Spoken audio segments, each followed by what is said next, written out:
Do you ever feel like your story is missing something? A weak plot, maybe a saggy middle, or maybe your end just doesn't resonate? Well, what if I told you that there is a proven formula that has been used for thousands of years that would make your story come alive? Pretty much every great story, from ancient myths to great Hollywood blockbuster movies, follows one of 7 basic formulas. It's a set of patterns that digs right into how our brains are wired, and it makes a story powerful and unforgettable. And you can use one of these 7 formulas to make your stories irresistible. So many writers hit this same wall. They feel like their plot is going nowhere. The middle is sagging, and the end, well, it just doesn't have that really oomph that it's supposed to have. Before we get into these 7 blueprints for a story, you have to understand why these work so well. So the idea of story structure has been around for a really long time. You've probably heard of the hero's journey, where the hero starts out one way in his normal world. He goes on this adventure and he comes back to his normal world a changed person. Or the 3-act story structure, which is a very clear beginning, middle, and end. Now, this is very simplifying both of those. And if you want to know more about those, there's videos. I'll put the links in the description. But these story structure models, they work. Author Christopher Booker took the idea of story structure to a whole new level in his book, The 7 Basic Plots. And in this book, he analyzes stories from all over the world.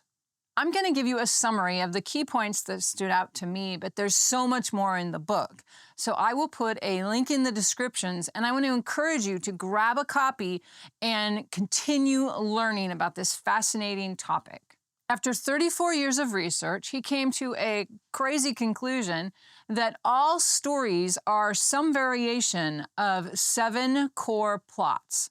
These aren't rigid templates that are going to kill your creativity. Think of it like it's the DNA of a story, and you can use these and build your story on top of them.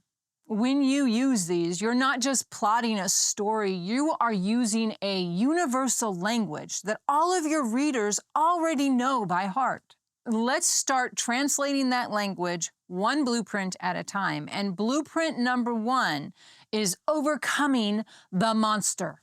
Now, this is the oldest one in the book. So you have your hero, and there's this great monster or an evil corporation or some entity that is out to destroy his home, and he has to rise up and face that monster that really honestly seems like it cannot be beat.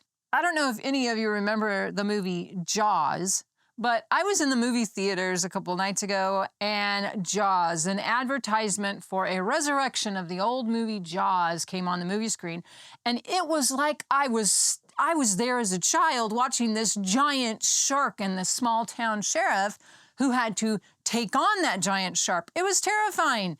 Another example is Star Wars, where Luke has to blow up the Death Star.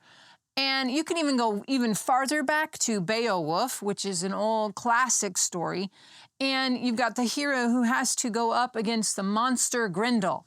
In every case, the monster is this huge force that the hero has to become something they never thought possible to defeat. And we love this story because it's so classic, and it reminds us of our own lives and how we want good to win over the bad.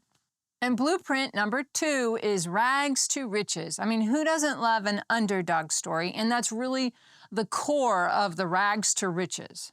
We meet our hero when they are poor, ignored, or powerless.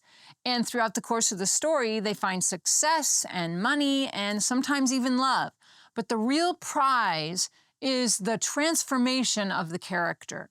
They are able to prove their worth to themselves and to the world. Some classic examples of this are Cinderella or Aladdin, and this plot line really hooks into the reader's hopes and dreams because it tells us where we start out is not where we have to end up, and what we are on the inside is what really matters. And blueprint number 3 is the quest. And in this one, our hero and perhaps some of our hero's friends set out on a dangerous journey to find something or to get somewhere. It's a quest. The whole story is driven by a single powerful goal. And the path to reach that goal is just loaded with challenges and temptations that the hero and his friends or her friends have to overcome. And the ultimate quest example is the Lord of the Rings, where the whole goal is to get that ring to Mordor. Another example is Indiana Jones and the Last Crusade, where the entire movie, the whole quest, is to find the Holy Grail. The key to the quest is that the goal is always front and center, pulling the story forward. With every step and every development in the story, the stakes get higher and higher, and the hero, it tests the hero's determination to see this through. And the reason this is so compelling and it resonates so well with readers is because it mirrors our own life, where we have goals and what we go through to achieve them. Blueprint number 4 is Voyage and Return, and this may sound a lot like the quest, but there is a very important difference, because in a quest, there is a prize at the end. In a Voyage and Return, the whole story is not about a prize, it's about the transformation of your character during the journey. The protagonist travels from their normal world to this strange place, and they may think, oh my goodness, it's so amazing. But they very quickly learn that there are new rules that guide this new place.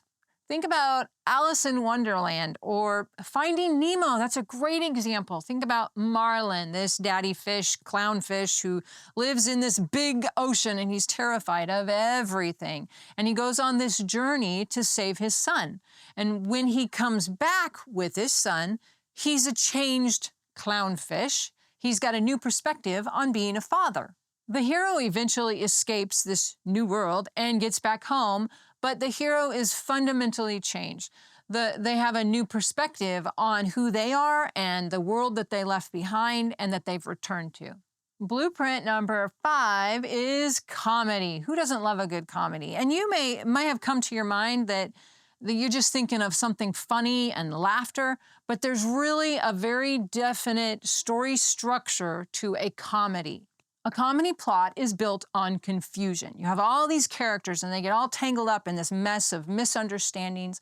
Quite often there's romance involved in the story, and this mess gets more and more chaotic until you get to the end and everything's resolved and it ends with a happy celebration like a wedding. Shakespeare was a king of this with plays like A Midsummer Night's Dream, and most modern romantic comedies follow this exact blueprint. Blueprint number 6 is tragedy, and tragedy is the dark reflection of comedy. This story is built around a hero who isn't perfect, who may not necessarily be evil, but they have a fatal flaw. And this fatal flaw could be anything from pride or obsession, and that flaw leads to their downfall. In Shakespeare's Macbeth, the hero's ambition drives him to murder, which leads to his downfall. A perfect modern example of this is Breaking Bad. We watch Walter White's pride and ego take him from being this sympathetic chemistry teacher to him destroying his family, his life, and even himself. Tragedies are not uplifting, but they are powerful. They allow us to feel that pity and that fear from a distance. And blueprint number 7 is Rebirth. Our final blueprint, Rebirth, ends on a note of hope. And who doesn't love hope? In this plot, we have a main character who is maybe a villain, or could even be a deeply flawed character who is trapped in darkness and often by their own choices. But we have something happen in the story where they see the light and they have this rebirth experience, and they end up on the other side a much better person. A great example of this is A Christmas Carol. We have Scrooge, who is this cranky old guy who's really stingy, and he gets taken on a journey by the ghosts, and at the end of it, he has a transformative experience and he becomes a much better man. You can also see this in Beauty and the Beast, which is one of my childhood favorites, where the Beast is redeemed by love. And then also in Iron Man, which again, is one of my favorites. Tony Stark starts out as this self-obsessed, selfish arms dealer, and he has this experience, and he becomes the hero, and he changes, and he's willing to sacrifice everything. And these types of stories, they really give us that redemption, and it gives us hope that it's never too late to change. So those are the 7 plots: Overcoming the Monster, Rags to Riches, The Quest, Voyage and Return, Comedy, Tragedy, and Rebirth. Once you start looking for them, you'll see them everywhere. But remember, these are not things to keep you tied up. You have to do this. No, this is more of a foundation that you can build your story on. Use these blueprints to give your story a solid foundation.